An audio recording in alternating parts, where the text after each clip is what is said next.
Hello, everyone. Can everyone hear me? Okay, so we're going to get started on our webinar. I can hear you. Can all the participants hear me? people just confirm they can hear her?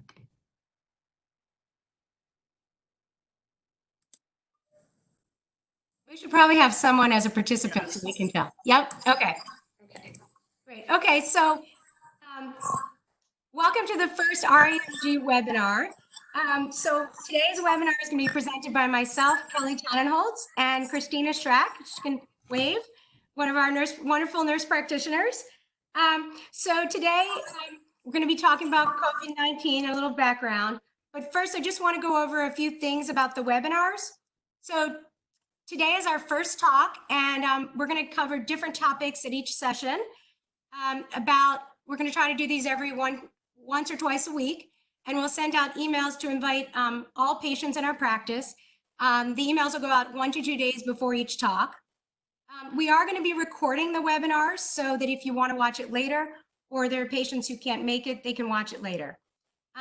Everyone's identity, all of the patients who are on, your identity will be anonymous, but if you ask a question at the end, we might be able to see who you are. So we just want to make sure that you're aware of that. So we're going to just speak a little bit, and then we'll take questions at the end. And there's a little chat feature on the display where you can type in your questions. Hey, Dr. Tanenholz, top of your PowerPoint, hit slideshow. Yeah, I tried to do that, but I don't think it's working if I'm on 2 screens. Oh, But I mean, then let me try one more time. Yeah, it works when I'm not on 2 slides, but it's okay. That's the best we can do. Okay, so just a little background.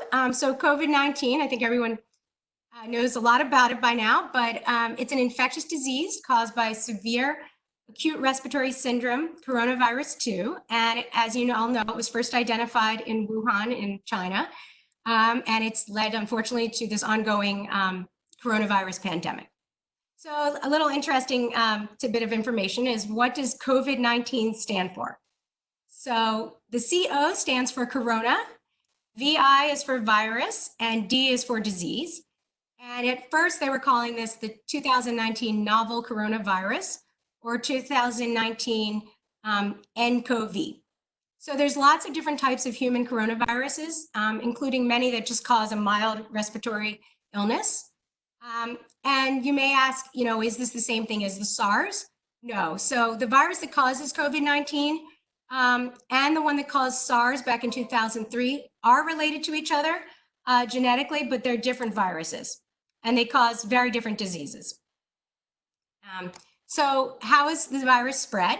So we're still learning a lot about that, but we do know that it spreads very easily between people, and our information suggests that the virus is spreading much more efficiently than flu, but not as efficiently as the measles, which is extremely contagious. So COVID-19 is thought to spread mainly through close contact, person to person, in respiratory droplets or other secretions such as saliva from someone who is infected. But it's important to remember that some people without symptoms may actually be spreading the disease. And I think everyone knows this, but what is the most important ways you can help stop spread the disease? So you want to maintain good social distance, which we consider at least 6 feet. And do remember that the virus can spread from contact with surfaces or objects. So it is possible you can get COVID-19 by touching a surface that has been contaminated, but we don't think this is the most likely way that most people are getting it. So the CDC recommends that you practice frequent hand hygiene, of course. You want to wash your hands. Soap and water is fine, or you can use Purell or something similar, alcohol-based hand rub. And you also want to make sure you clean off all surfaces frequently. I threw this slide up here if everyone can see it, just to remind you that it's really important to exercise during this time. So everyone's under stress, and it's really important to go outside and get some sunlight and some vitamin D. And so this was from Montgomery County Parks, and I confirmed as of yesterday, all the parks are still open. Tennis courts are closed, other indoor facilities are closed. But you can go for walks, you can go for hikes. That's completely fine if you're healthy. But do keep 6 feet apart from others. And be careful, like don't go on playgrounds with your children. Don't let them touch swings and things that are used by other people. And then this is just a reminder, you know, as everyone's been told, you want to stay home as much as possible. And if you go outside of your home, even if you're well, we are recommending now to wear something to cover your face. It doesn't have to be a surgical mask, and just be a scarf or something to cover yourself, especially if you go to the grocery store or anything. So what are the typical symptoms? Most common symptoms are fever, cough, and shortness of breath. But we found that many patients have little or no fever. Some do not even have a cough. And there are a lot of patients who have diarrhea or nausea. So I keep emphasizing, but remember that asymptomatic patients can be spreading the virus without knowing it. So that's one of the important reasons that you want to wear masks, because you don't know, where people have been and what who may be exposed. And then I'm going to have Christina go on to the next couple slides. All right. Hi, everybody. So now we're going to talk a little bit about who is at high risk of COVID-19. So unfortunately, this type of virus doesn't seem to discriminate against young versus old. However, there are several categories who are, of course, at higher risk, and this would be our older patients. So anybody above the age of 60, and those who are immunocompromised by any type of chronic disease, such as a cancer, a diabetes, asthma, pulmonary disease, rheumatoid arthritis. Also, if you take long-term steroids, things like that, you can also be immunocompromised as well. So if you are in that category, just make sure you're taking extra precaution to keep yourself safe. So what to do if you're not feeling well? So this is very important. So here at Rockville Internal Medicine Group, while we are trying to not be physically in the office to keep ourselves as well as you safe, we are here for you, and we want you to know that. So if you have any concern about feeling like you're ill, please call our office right away. We're available for you for virtual visits.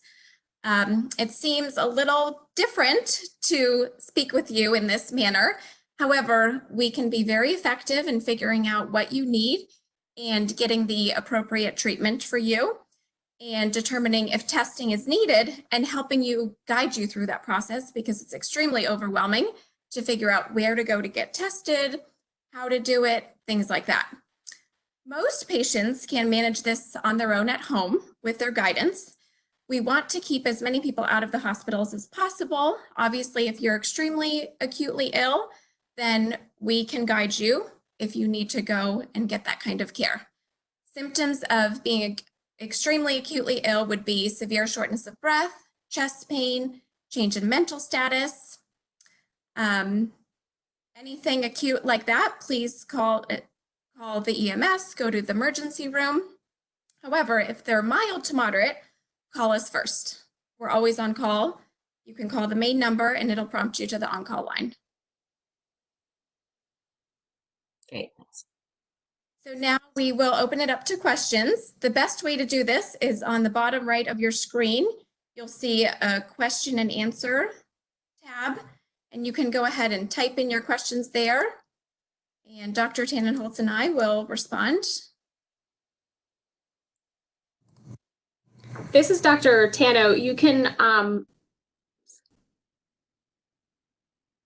also unmute your phone if you want to use just ask a question out loud, but just remember that we are recording this. So if you're concerned about other people hearing your voice or being able to identify you, the question and answer is the most private method, but feel free to ask a question out loud.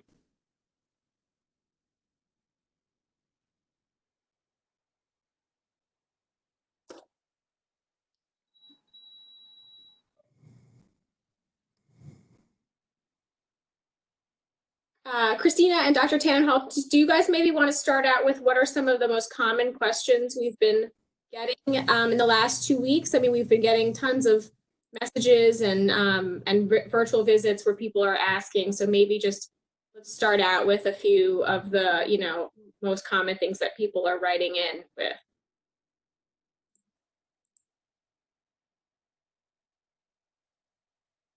Eleanor?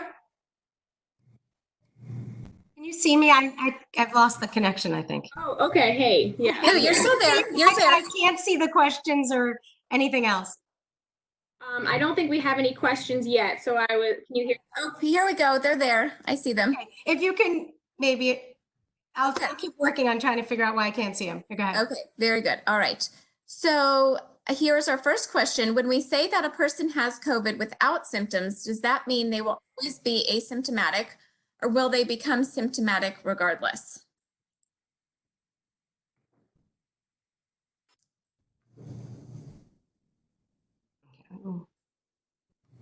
I'm not on the.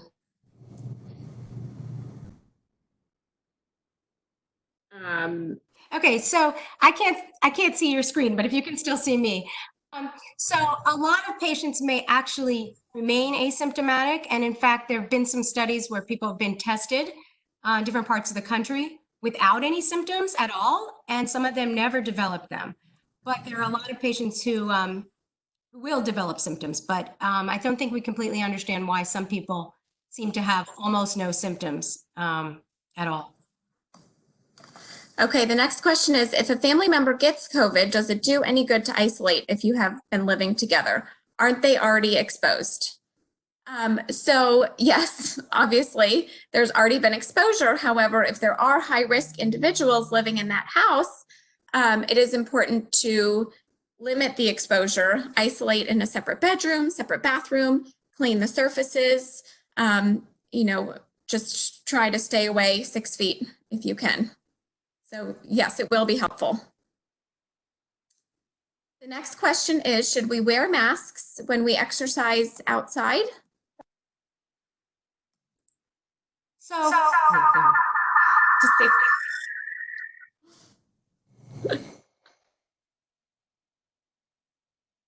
Kelly, I can answer, Dr. Tanenholz. Go ahead. Yeah, mine's not working. So if you're outside exercising, you're generally at less risk versus being in a public area such as a grocery store or anything, pharmacy, things like that. So as long as you are keeping social distance from those around you, 6 feet walking, then you do not need to wear a mask when exercising outside. If you're passing a larger crowd, then I would recommend putting your mask on during that time. All right, we have a question here from our very own Dr. Cowan. Here we go. Have folks found it helpful to use the phone apps to monitor oxygen saturations? So I can address that one. Yeah, I know that some patients have used their phone apps. Some patients have actually bought pulse oximeters.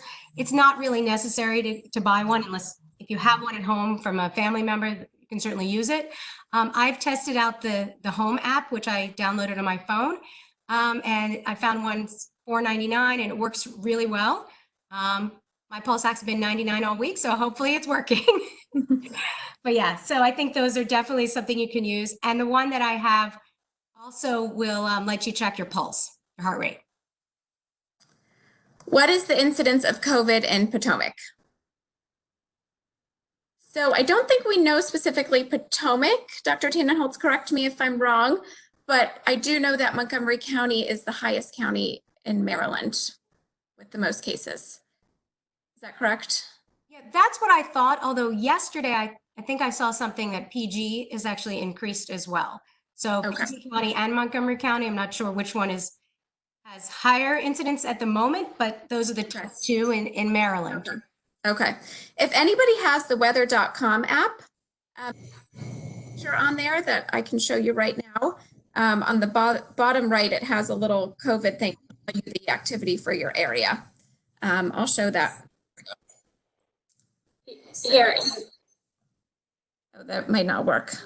Yeah, it's hard to see. Oh, very good.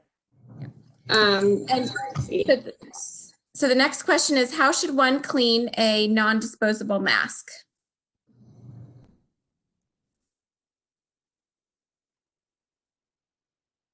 I don't know if we have the answer to that question.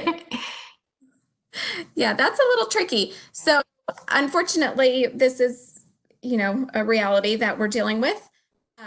Especially in hospitals, they're having to reuse their masks and clean them. I think that generally a Lysol or disinfectant spray and then letting it air out would be the best way to do that. The next question is, have you seen many cases in the practice? What's the state of testing in our area?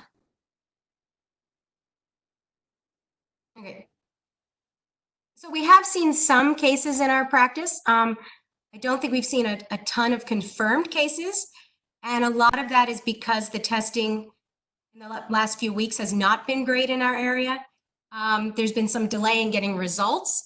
And the places that are testing, some of them like MedStar, they require that you have a visit with one of their physicians first, which has delayed some of our patients getting tested. And even some of the other places have on and off been running out of their tests. So there's been some delay in testing. It is getting better. So we will get a better sense of how many people have this. But I know myself, I've seen a lot of patients with mild cases that I'm almost convinced they have it, but we haven't been able to test them. So the testing has been a problem in our area for sure. The next question is, any supplements that will be helpful? Nothing that has been confirmed via research and studies. Obviously eating well, fruits and vegetables, vitamins, staying hydrated, supporting your immune system by getting enough sleep. Important thing. I just wanted to, come back. Dr. Ketan, who some of you guys might see, just wanted to emphasize that we have not seen anyone in the practice that we have known to have tested positive later. Correct. Any patients we're talking about, we've seen virtually only. Is that what he's referring to? Yeah. And the next question is, if you have high blood pressure, are you at higher risk? You want to take it? Sure. So high blood pressure alone does not necessarily put you at higher risk. If you have severe heart disease or diabetes, that would put you at higher risk, but high blood pressure alone is not necessarily something that would put you at a higher risk. The next question is, how safe is it to go to the doctor's office for routine things like a mammogram? So at this time, we're really encouraging people to avoid doing that. If you need a routine mammogram, you can definitely put that off. In fact, I think most of the radiology places are not scheduling routine mammograms. Now, it's a different scenario if you have something palpable or there's a concern about cancer or an abnormality. Then discuss it with your physician and decide how long it can be delayed or if it is something that you really should have done. In addition, routine, physicals in the office, we're trying to do almost all of them virtually. And if you have an appointment that's coming up, you should get a call about changing it to a virtual visit. And we can cover lots of information in a virtual visit and then schedule you to come in, over the summer, later down the road for EKGs and physical exams. And also blood work. If you're healthy and you're stable, most likely your provider will recommend you delaying the blood work. But if there's a critical issue that you're dealing with, something that's unstable, something that's really important, then we can still do blood work in the office. And the lab techs are being very careful, wearing gowns and gloves and everything. So, and in addition, if you are getting blood work, please call the office ahead of time so that we can give you a lab appointment so no one will be waiting in the waiting area. All right, the next question is, should we wear gloves at stores? So the general rule is never to touch your face, your mouth, anything. You can wear gloves at the stores. It certainly won't be harmful by any means, but just remember, if you are wearing gloves, continue to follow that same rule. And as well as washing your hands afterwards is the most important thing. So if you get sick with COVID-19 and get well, can you get sick again, or are you immune at that point? So we did cover that briefly, but we unfortunately still don't know that. That's to be determined. Hey guys, just a comment here since I'm moderating from afar. It looks like we have almost 70 questions. We're not going to get to all of them. And so I think as we go through, Christina and Dr. Tanenholz, would it be helpful for me to read aloud the ones that I think are more common questions so you guys can answer them? Sure, that would be helpful. Yeah. Do that, and then this is a reminder that if you have a specific question to your situation, we are here for these virtual visits. We're happy to set up a 15, 20-minute kind of visit to talk face-to-face with you. So if we don't get to your question, there's still lots of ways to get in touch with us. But and also, I would imagine that in a few weeks we'll do another coronavirus update because we'll have more information as things change, and so we'll probably readdress some of these issues. Okay, and then here's a question that we've been getting a lot. Will your lab be testing for antibodies in the future? Go ahead. Okay, so yes, that is our goal. We are making every effort to test, to do both, nasal swabs as well as testing for antibodies in the future. Yes. Yeah. And percent. We're looking into getting those tests, but they're not available to us right now. Hopefully in the next few weeks, we will be able to do antibody testing. And we'll keep you informed. Okay. A common theme of question here is wearing a mask when you go out in public or to the store. Do you guys have recommendations, and maybe also recommendations on the type of mask to wear, homemade if a surgical one is not available? So if you're healthy and you're feeling well, I think a scarf or any kind of covering is perfectly fine. But I do recommend if you go to the grocery store or the pharmacy that you do, wear a mask of some sort. It doesn't have to be a surgical mask. And if you're ill, you're going to do your very best to stay at home and send other, family members to the store or have delivery if you can. But I think if you're in a public area, even if there's not that many people in the store, I would recommend wearing something. And then what about washing vegetables and items when you get home in case somebody handling them was positive? Yeah. So this is a hot topic. So as far as we know, the virus can live on surfaces. So yes, I think that it is a good idea to generally clean everything that comes into your house, just to be extra cautious, especially at the store. You don't know who else is there. Just a general Lysol wipe, things like that, or a bleach water solution would be fine. And then regarding washing vegetables, 20 seconds under warm water is good. Dr. T, want to add to that? Yeah, so definitely agree. One thing that I've been doing with groceries, which I think is a great idea, if you bring something into your house, like a bag of bread, change the bread into your own plastic bag so you can actually get rid of the plastic. And then anything that you can't change to your own Tupperware or your own plastic, just wipe off with some kind of a Lysol wipe or whatever you can do.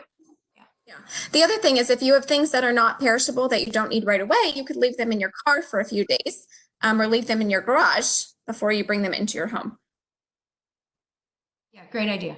Okay. And then some questions here about somebody who has been exposed. So there's two situations that I think are common questions. One is if you have been in contact with somebody who has been exposed or somebody that you know was exposed and they have quarantined for 14 days, are you safe to that time?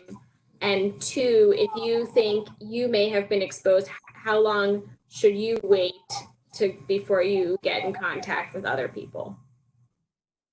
I think this is the 72 hours, 14 days, if you guys could just explain that.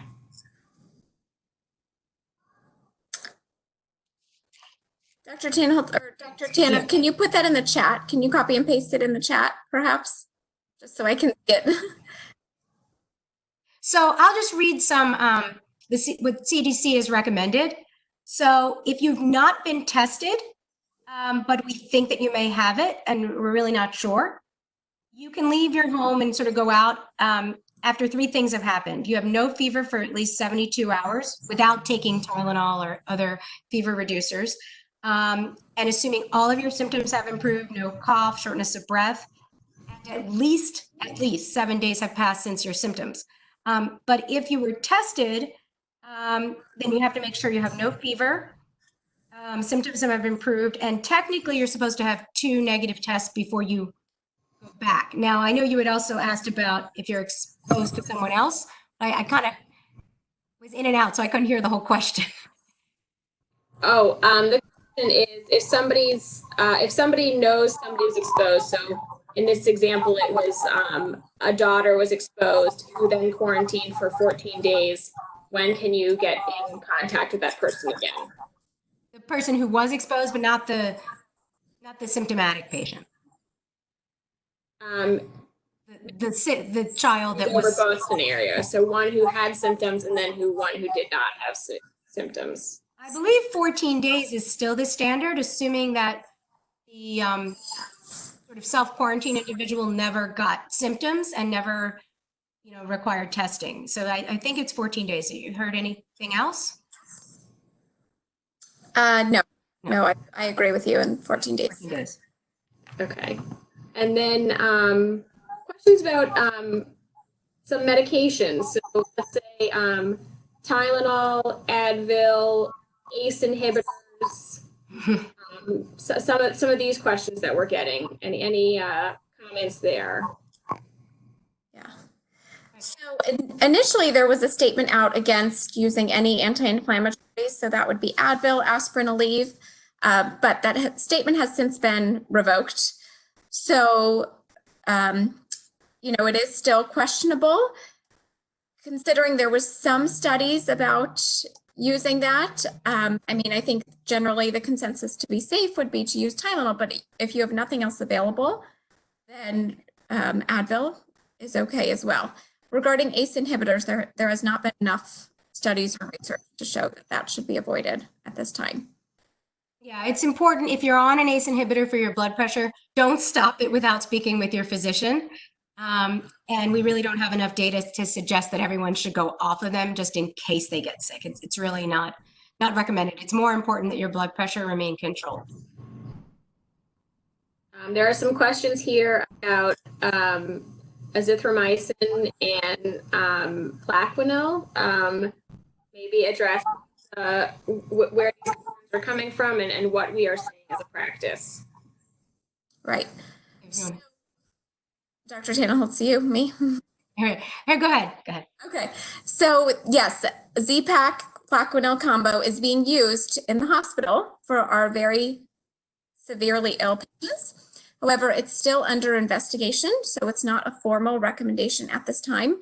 For anybody who's being managed outpatient, is generally stable. It is not recommended, so we're not prescribing it. Okay. And then just quickly, Dr. Tanenholz, can you mention what was the name of that app if people want to check home oxygen saturations? Oh, yeah, it's called Oximeter. Let me pull it up so I can double check, because there's a couple different brands, but I like this one. So. All right. And then while you're doing that, Christina, this might be a question that you can relate to. If people are going out with small children for walks in public, and the kids are not willing to put on a mask or wear any kind of covering, do you have any recommendations for how to handle these situations? Yeah, of course. It's going to be hard to get our kids to wear a mask. My 5-year-old calls it his ninja mask, but he keeps it on for just 1 minute. Anyway, so I would say in general, try to bring your children to public places such as the grocery store and pharmacies. Absolutely. We want them to be outside as much as possible. As long as you're keeping 6 feet away from other people, then they don't necessarily need to have a mask on at all times. And this is assuming that your child is healthy. So here's, I don't know if everybody can see this. You see that? This is the app that I'm talking about, and it's called Pulse Oximeter. So if you look up Pulse Oximeter or Oximeter on the App Store, you should be able to find it.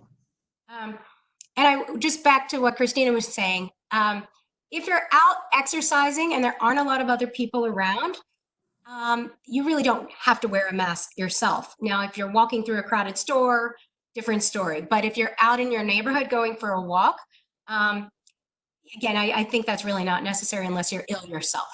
You agree? Yes. We have a question here about hospitals in County. Are they adequately handling the workload? And are there trends in new cases? I don't know if we can answer that because we're not necessarily in the hospitals, but I wasn't sure if you guys had heard anything from the Department of Health. Well, I haven't heard anything formally. However, I've spoken with some people who work at Suburban and some of the other hospitals. So I think at the moment, everybody's doing okay. They're not running out of ventilators or anything like that. I know that they're able to test very quickly in the hospitals now. So I had a patient who went in last week, turned out to be negative, but they found out within an hour or so. She still needed to be admitted for other issues, but they found out the same day that she did not have COVID-19. So I think they're doing pretty quick testing in the hospitals, and they seem to be, handling the patient load at the moment. This could change, but I do know that they've unfortunately or fortunately designated our area as an upcoming hotspot, which means that we should get more PPE and more all of the supplies that are needed should be getting to us faster in this area, and the testing should be increased. Okay. Any supplements that you guys have heard of that are helpful in either preventing or treating? So I think we touched on this a little bit before, but nothing that has been officially studied or recommended. The biggest thing is just supporting your immune system by getting enough sleep and eating as well as you can and hydrating. Okay. And then this question is a little more, maybe more practice related, but some questions about getting in touch with some of our specialists during this time. I guess I can just answer this and correct me if any of this is wrong, but all of our specialists are also doing virtual visits. So our doctors, they are. I do not believe they're doing routine colonoscopies and things of that nature. But the dermatologists are doing virtual visits. Obviously, that's a little more challenging sometimes, but they're doing their best. Our nutritionist, Lori, is going to give a talk in a few weeks. She is open for virtual visits, pulmonologists, endocrinologists, rheumatologists. I think everyone is doing virtual visits. And then in terms of how to schedule these visits, there's a couple of things. One is you can go ahead and go online and schedule if you're savvy, and everyone who's on this webinar is savvy. So I think you can do. Yeah, that's a new feature that we can now schedule virtual visits through our website as well as the patient portal. So that's great news for Yeah. And just as a reminder, all of our psychologists are also doing virtual visits, and you do not have to have seen a psychologist in the past. So they can do new patients as a virtual visit, and you can set those up, I believe, the same way. Or if you're not sure, you can send a message to your regular provider and they can arrange it for you. Yeah, and then lastly, you can always call for a virtual visit if you don't want to try to go through the website or it's too complicated for you. And then the virtual visits we're doing, there's a number of different ways to do them. The easiest way is to download an app on your phone through Privia. You can also do it through your computer, and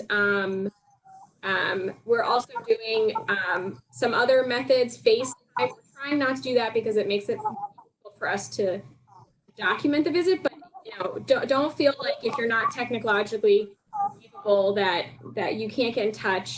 And then we're still here for regular visits like your diabetes check-ins, your chronic care, your blood pressure, all of those visits. So this, we're not most of us have openings. We're not just doing COVID questions and things. Feel free to schedule questions to go over anxiety, depression, all your regular stuff too, because this may go on for a few more weeks and will go on for a few more weeks, and we're here for all of regular care too.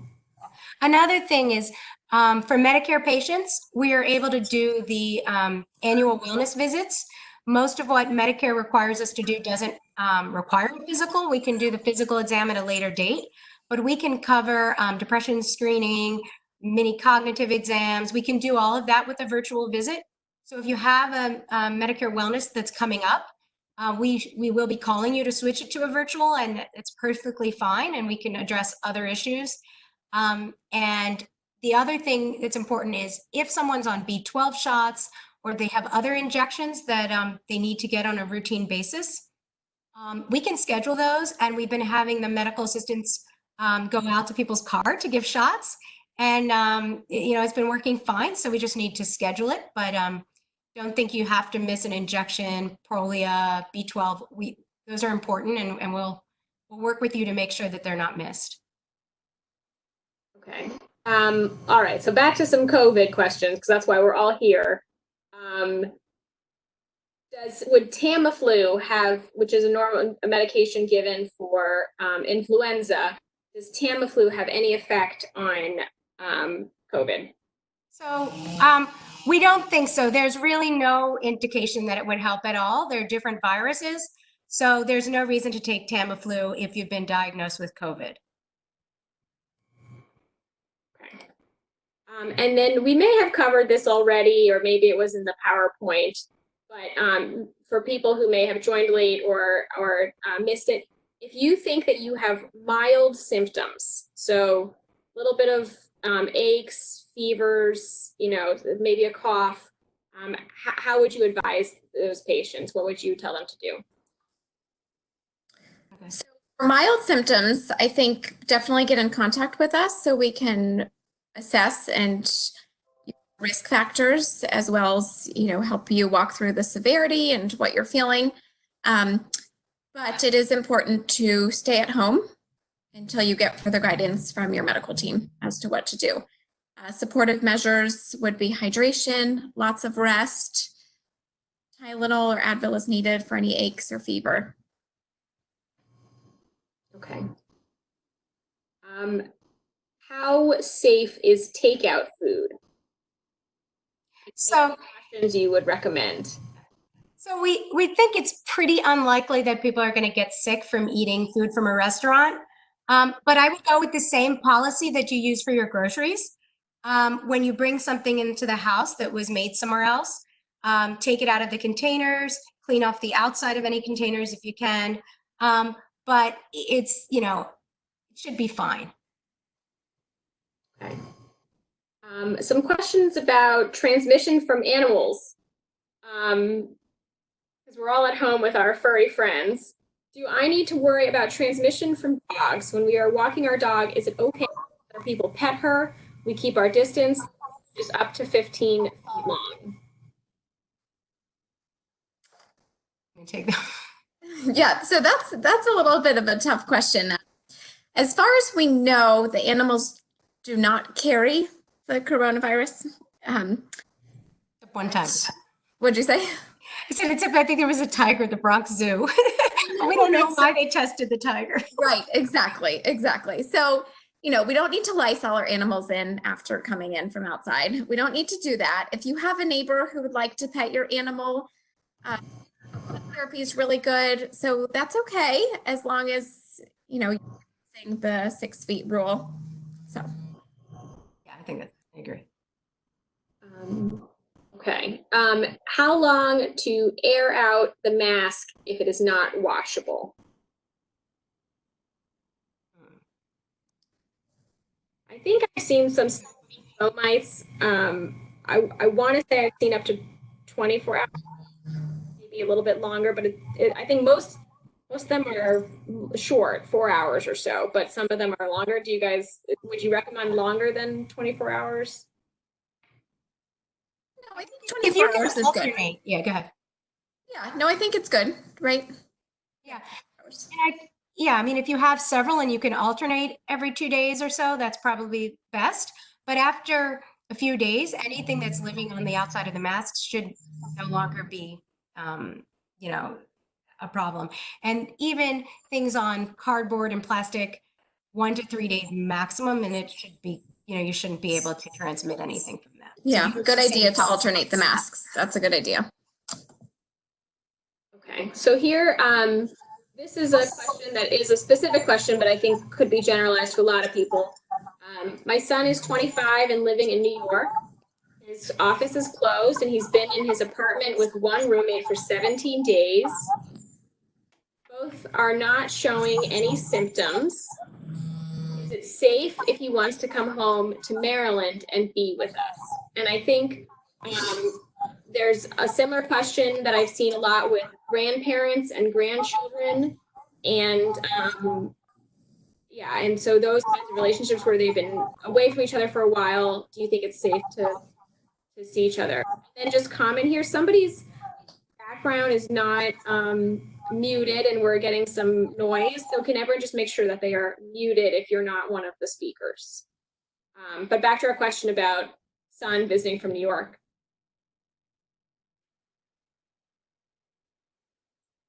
So it's a tricky question, but if it's been 17 days and the person in New York has really not been out, I think it's probably fine for them to come to Maryland and then stay with you. The formal recommendations may be that they are then supposed to do 14 days quarantine in your home, but I don't know that that's really necessary if there's 17 days, although it depends how they got from New York to this area.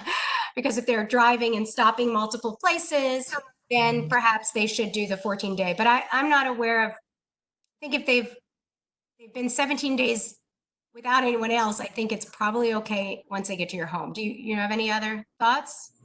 Yeah, as long as they're not taking public transit, and as long as they can guarantee that the roommate hasn't been out to the store, because again, there's a lot of asymptomatic carriers. So if you are in the high risk category, I would certainly advise against it. But if not, and you're certain that, you know, everyone's been isolated, then probably be okay. Okay. What is the follow-up for a positive COVID patient? So for those who test positive, what are we doing from there? Okay, so within our office, if someone, if we find out a patient is tested positive, and assuming they're not hospitalized, we're trying to keep, contact with them at least every 1 to 2 days. Either the physician or one of our medical assistants will contact the patient to check on them, or a nurse practitioner. In terms of long-term follow-up, ideally, if it's somebody who needs to go back to work, it would be good to get a negative test done. We don't know if we'll have the availability to repeat testing. So that will kind of depend on a case-by-case basis. But if you do test positive but are not hospitalized, make sure you're following up with your physician or your provider. And we're going to do our best to follow up with you as well. But repeat testing, we'll have to play that by ear. Anything else, Christina, you want to add? No, I think you covered it. Okay. Let me see.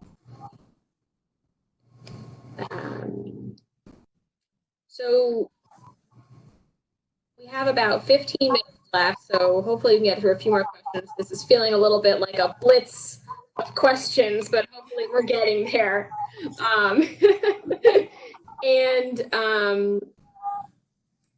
So I think there's a theme here of, and you guys can answer this the best of your ability because I can't say I know the answer, but how long do you think this is going to go on? And when do we think the office will reopen for regular visits? And will we be notified when the office does open again for regular visits? Yeah.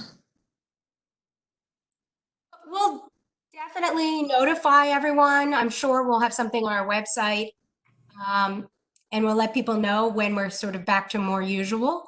But I don't think we know yet what the timeline is. I think we have to play it week by week. I'm hopeful for the summertime, but in June, July, but it would be great if it was May, but I'm not too hopeful about May. So we'll just have to play it by ear. But it's probably better, no need to cancel any June or July appointments. If needed, we'll switch them to virtual when it gets closer. But we will make sure that we send out an email blast when we're back to more typical appointments and everything.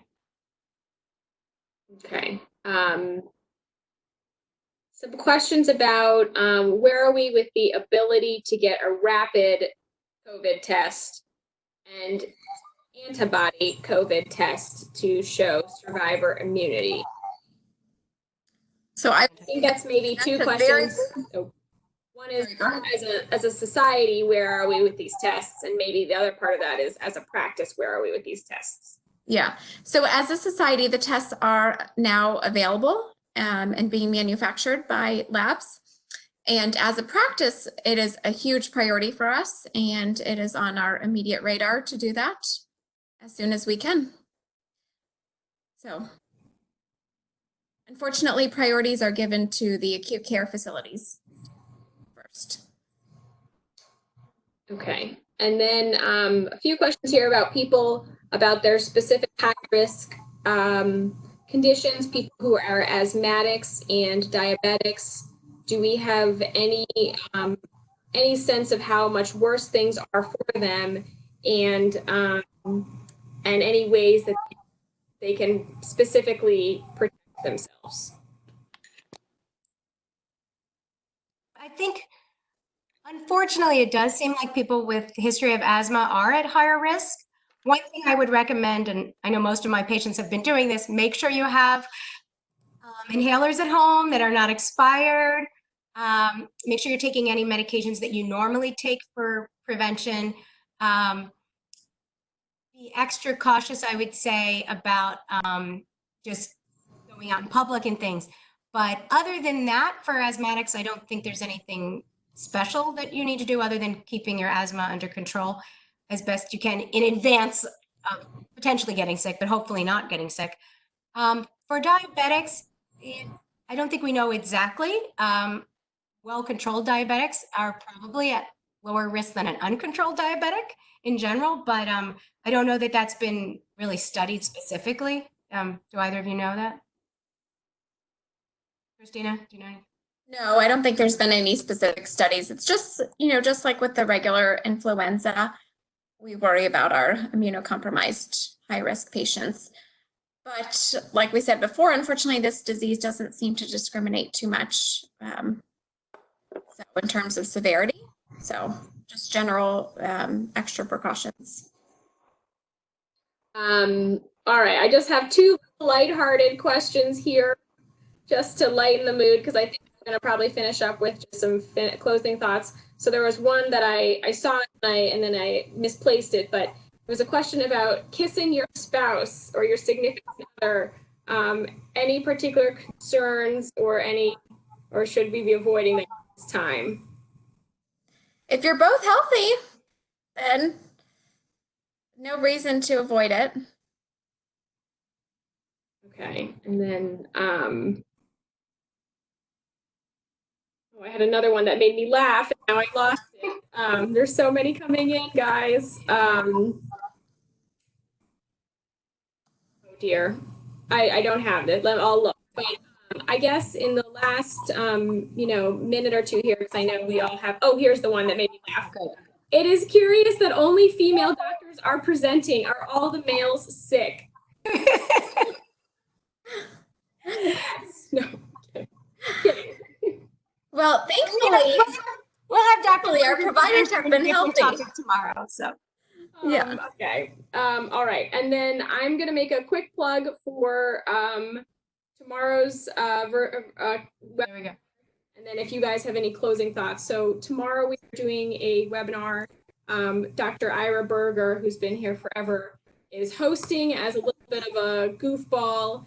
He is going to introduce some of our newer doctors. We do have a few that have joined practice in the last year.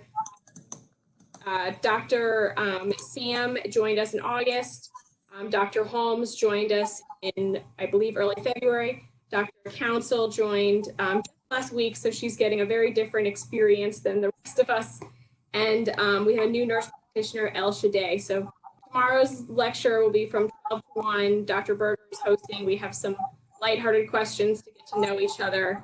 But I'll turn it over to you guys if you have any minute thoughts or anything to kind of nail home to patients if they are concerned about COVID. Thanks for joining us. And like I said, I hope we'll do another COVID update in a couple of weeks. And just do remember, this is a difficult time for everyone. I know a lot of patients are stressed, and don't hesitate to reach out and talk to us. Like I said, we have our therapist. We can also talk with you. And, you know, we're all trying to get through this together. So hopefully it won't last too much longer. Christina? Yes, I agree with everything Dr. Tanenholz said. Thank you all for joining. It means a lot to us. And like we said, we're here for you, whatever you guys need. And yes, we will get through this one day at a time. Just remember to keep your mental health a priority, exercising, talking to friends, family, quick FaceTime call, watching a funny videos, whatever keeps you going. All right. Thanks, everyone. Great. Thanks, everyone. See you guys next time. All right. Bye.